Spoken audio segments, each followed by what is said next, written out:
Un saludo, amigas y amigos. Nos volvemos a encontrar en su acostumbrado programa sobre la reflexión dominical. En esta oportunidad se nos presenta la oportunidad de reflexionar sobre el cuarto domingo del tiempo de Pascua. Es el domingo llamado también del Buen Pastor. Hoy la Iglesia celebra la Jornada Mundial de Oración por las vocaciones. Oramos al Señor para que siga suscitando vocaciones al ministerio sacerdotal, vocaciones a la vida consagrada, vocaciones al santo matrimonio, vocaciones laicales también comprometidas con la evangelización y la misión de la Iglesia. Pedimos al Señor que nos envíe siempre el don maravilloso de la vocación.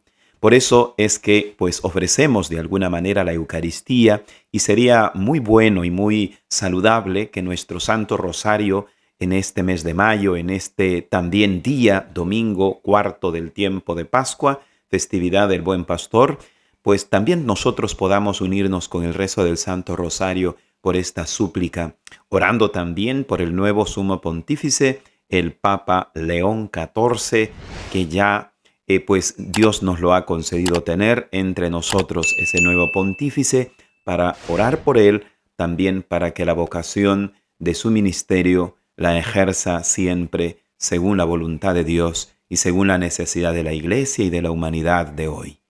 Vamos a comenzar nuestra reflexión acostumbrada en su canal Metanoia en esta oportunidad, diciendo en el nombre del Padre y del Hijo y del Espíritu Santo. Amén.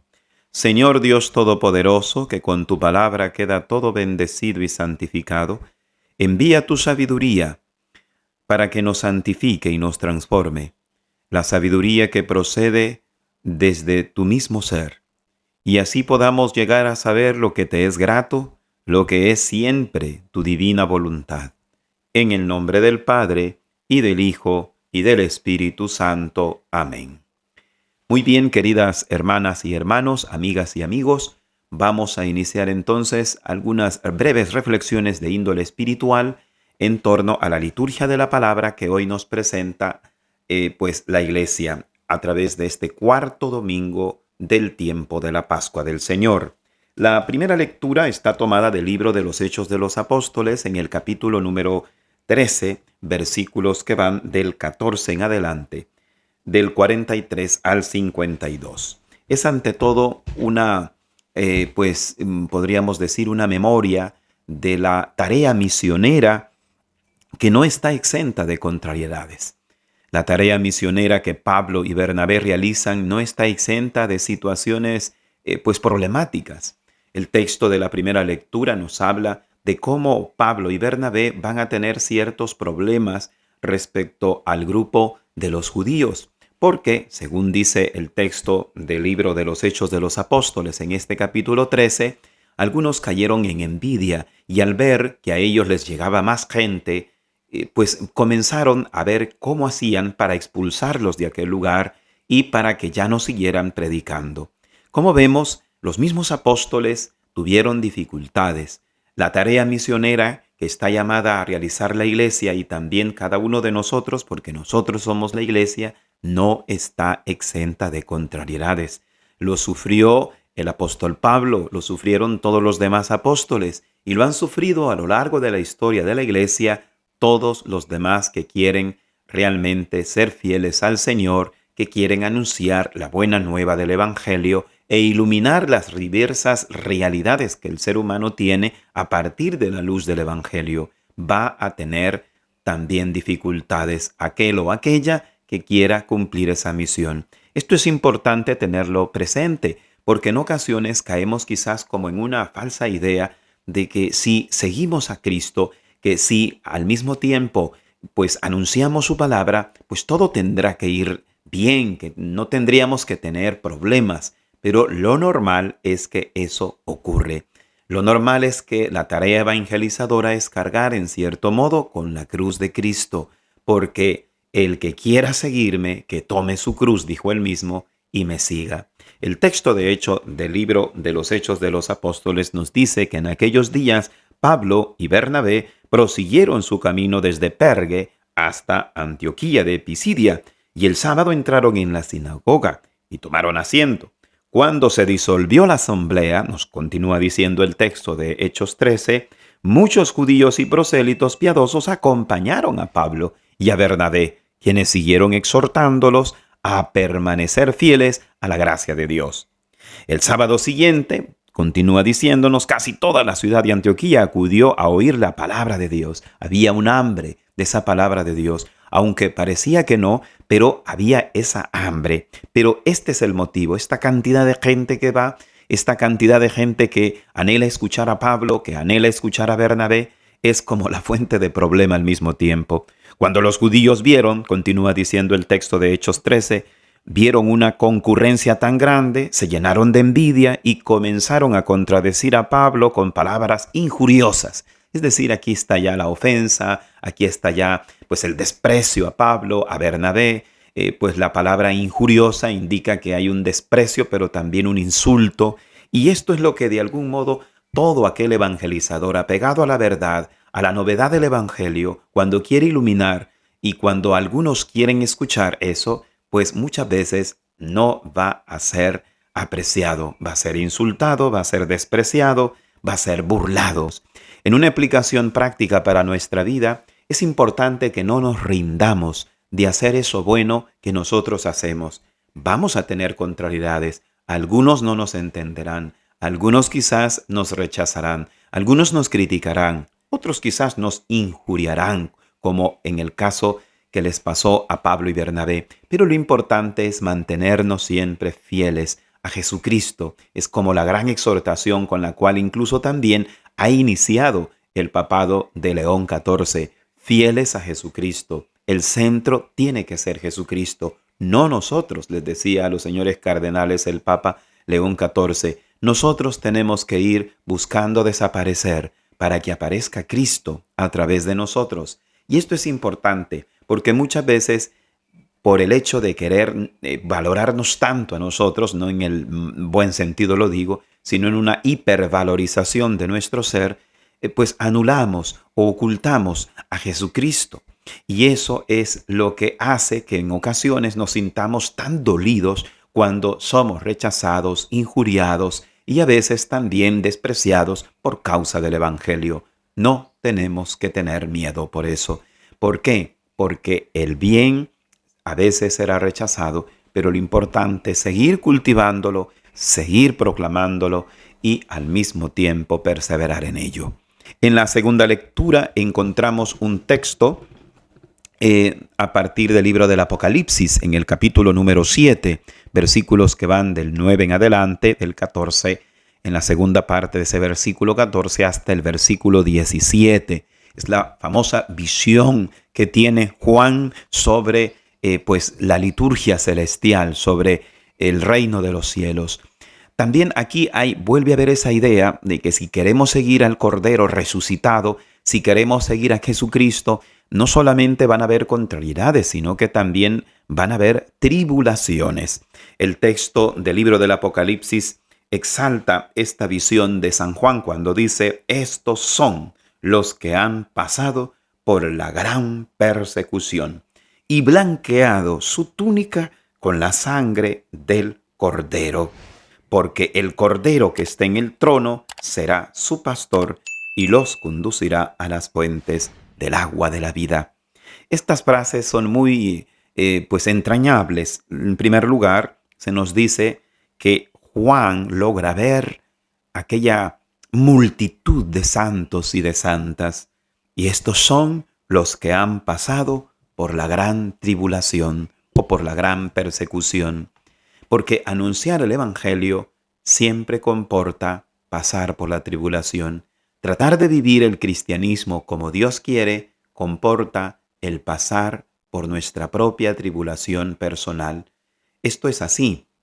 Al final, la figura también es entrañable, hemos dicho, porque presenta a este Cordero, que es Cristo mismo, que está en el trono, porque es un Cordero Rey, un Cordero que ha vencido, un Cordero que ha resucitado, que es Cristo mismo, y que ahora ya los poderes del pecado, del mal, de la injusticia, de la muerte misma, ya no tienen triunfo sobre él, porque él está en el trono, porque el Cordero que está en el trono será su pastor.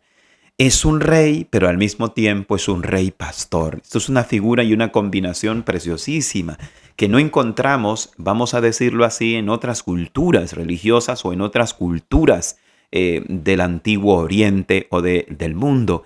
El rey es aquel que aparentemente pues dominaba, que de alguna manera ejercía una autoridad que se convertía en autoritarismo. Pero el rey auténtico es aquel que sirve. ¿Y por qué es que sirve? Porque también es pastor. En Cristo el concepto de rey, el concepto de autoridad, el concepto de gobernar es el que prima el servicio. ¿Y por qué lo prima? Porque se convierte el rey también en pastor. El pastor es rey, pero el rey también es pastor. Y ese pastor rey es Cristo mismo. Es el Cordero que también se ha entregado en rescate por muchos. Por eso es que nos conducirá a las fuentes del agua de la vida. El agua de la vida, el agua, símbolo de la gracia de Dios, símbolo del amor misericordioso de Dios que nos purifica, que nos alienta, que nos transforma. Esto es de lo que nos habla, pues, en parte la segunda lectura. Pero pasemos al texto del Evangelio, que es como el centro de esta, digámoslo así, fiesta del Buen Pastor, en donde en este cuarto domingo del tiempo de Pascua se exalta a este rey que también es pastor, que es buen pastor. El texto es de San Juan en el capítulo 10, versículos del 27 al 30. Leemos hoy. Este texto de San Juan 10 lo vamos leyendo en los diversos ciclos. Ahora en el ciclo C leemos solamente un trocito, solamente estos versículos del 27 al 30. Es un texto breve que lo vamos a leer. En aquel tiempo Jesús dijo a los judíos: mis ovejas escuchan mi voz, yo las conozco y ellas me siguen. Yo les doy la vida eterna y no perecerán jamás. Nadie las arrebatará de mi mano. Me las ha dado mi Padre, y Él es superior a todos. El Padre y yo somos uno. El buen pastor es aquel que conoce a las ovejas. Se remarca entonces, como ustedes pueden ver, esta idea muy interesante. Jesús remarca el conocimiento del pastor, pero también de la oveja remarca el seguimiento. Son dos palabras claves, conocimiento y seguimiento. El buen pastor es aquel que tiene conocimiento de sus ovejas. En cambio, la oveja, si bien es cierto, también tiene conocimiento sobre su pastor, porque reconoce su voz, reconoce y sabe escuchar su voz, pero sobre todo se remarca o se exalta más el tema del seguimiento. ¿Por qué? Porque lo propio del pastor, que es Cristo, es el conocimiento. Respecto al conocimiento, podemos decir que este conocimiento que tiene Jesucristo respecto a nosotros, que somos sus ovejas, no es un conocimiento meramente teórico, intelectual, sino que es el conocimiento propio que aparece en las Sagradas Escrituras. Es un conocimiento más que intelectual, personal.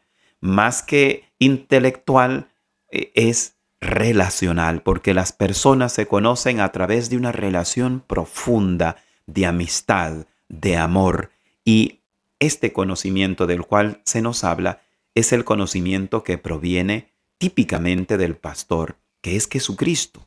¿Por qué? Porque según San Juan en el capítulo 4 se nos dice que la prueba del amor consiste en esto, no en que nosotros hayamos comenzado a amar a Dios en primer lugar, sino que Dios nos ha amado a nosotros desde antes que nosotros existiéramos. En este sentido, lo más característico del pastor es que conoce, es decir, que ama. Conocimiento y amor parecen que se unen como en una especie de sinónimos. Parece lo mismo, porque es un conocimiento que brota del amor, que se da en el amor y desde el amor y para el amor. No sale de esa dinámica del amor este conocimiento que tiene el buen pastor que conoce a sus ovejas.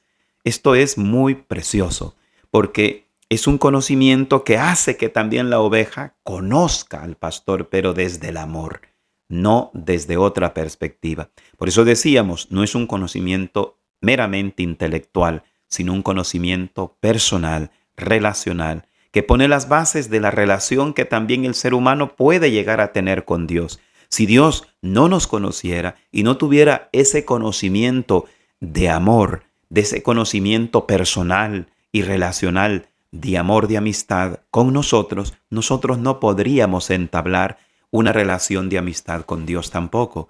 Por eso ahí está como el fundamento. Jesús es el iniciador, podríamos decir entonces, de esa relación que el ser humano puede llegar a tener con Dios de modo cercano, de modo íntimo. En cambio de la oveja, como decíamos, de la oveja se remarca más el seguimiento, no el conocimiento, porque lo más característico de la oveja no es el conocimiento, eso es lo más característico, como ya dijimos, del pastor. Lo más característico de la oveja es el seguimiento. ¿Por qué? Porque la oveja está necesitada de seguir al buen pastor, de seguir a aquel que le puede dar la plenitud, aquel que la conduce, como dice el Salmo 23, entre cañadas oscuras, pero que la conduce sin el miedo que da esas cañadas oscuras, porque sabe darle luz, porque sabe darle consuelo, porque sabe darle sentido a toda esa situación de oscuridad que pueda atravesar la oveja. Y pues la oveja por eso necesita seguir al pastor. Y es que por más autónomos que seamos, hay una tentación en la modernidad, por ejemplo, contemporánea, de querer hacer ver que el hombre verdaderamente libre y maduro es aquel que no necesita de nada ni de nadie. Esa autonomía un poco absoluta y plena, en el fondo no es real, porque el ser humano, por muy seguro de sí mismo que sea, por muy autónomo que sea, siempre está necesitado de seguir a alguien. Y la prueba es que las personas que se sienten más intelectuales o más autónomas, siempre en el fondo han tenido un mentor o siguen a alguien o siguen la idea de alguien. Por ejemplo, da un poco de risa a veces, un poco de gracia, mejor dicho, no en tono de burla lo digo, pero sí de un tono de gracia cuando algunos pensadores modernos llegaron a decir, sobre todo los ilustrados, llegaron a decir que a ellos les gustaba ser libres pensadores. Y algunas personas de nuestras sociedades dicen eso, soy libre pensador. Bueno, pues esa idea ya la siguen de otros. No es una idea original, la siguen de otros y por eso tienen como modelos a esos pensadores, a esas personas que piensan de esa manera, siguen los consejos de esas personas, siguen los escritos de esas personas, ven videos sobre esas personas si todavía están vivas, claro está.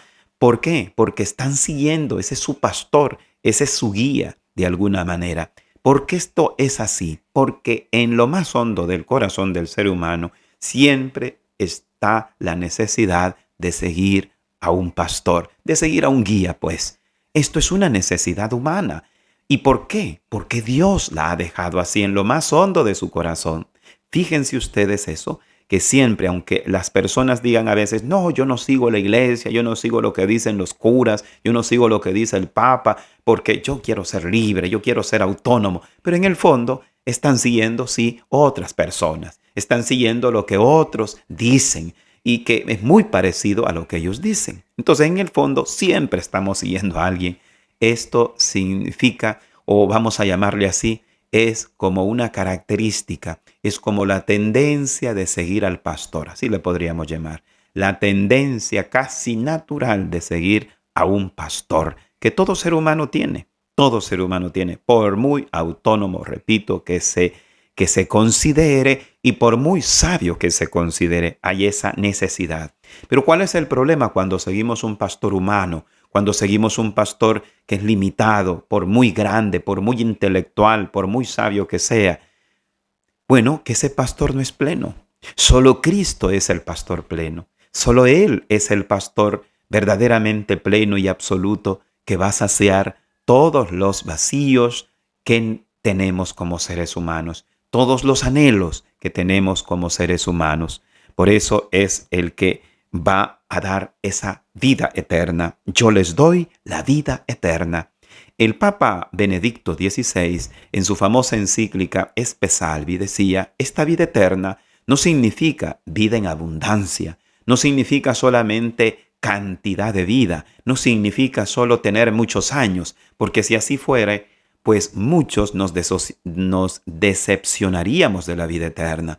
Porque, ¿qué hacemos con una cantidad de años solo por años? Eso sería a la larga un poco pesado, un fastidio. Sería a la larga, por muchos placeres que tengamos, en una vida inmensamente larga, pues a la larga algo muy aburrido. Bueno, esta vida eterna no solamente es cantidad, decía él, sino que es algo que tiene que ver con la calidad de vida, con la plenitud de vida. Es el estar plenamente con Dios en una relación que va a saciar todos no solamente nuestros sentidos, sino que también va a saciar nuestros anhelos más hondos y sacia de hecho nuestros anhelos más hondos de felicidad. Esto es lo que podríamos entresacar, pues hay muchas otras cosas, muchas otras pautas o claves espirituales, pero quedémonos con estas para siempre alimentarnos de ese pastor que es único, que es nuestro guía pleno y que nos sacia todos nuestros anhelos. Que Dios nos bendiga y que el buen pastor ilumine también al nuevo pontífice que está llamado a ser el buen pastor y el vicario de Cristo también en la tierra para todos nosotros. Que Dios nos anime a todos, que la Santísima Virgen les conceda su protección.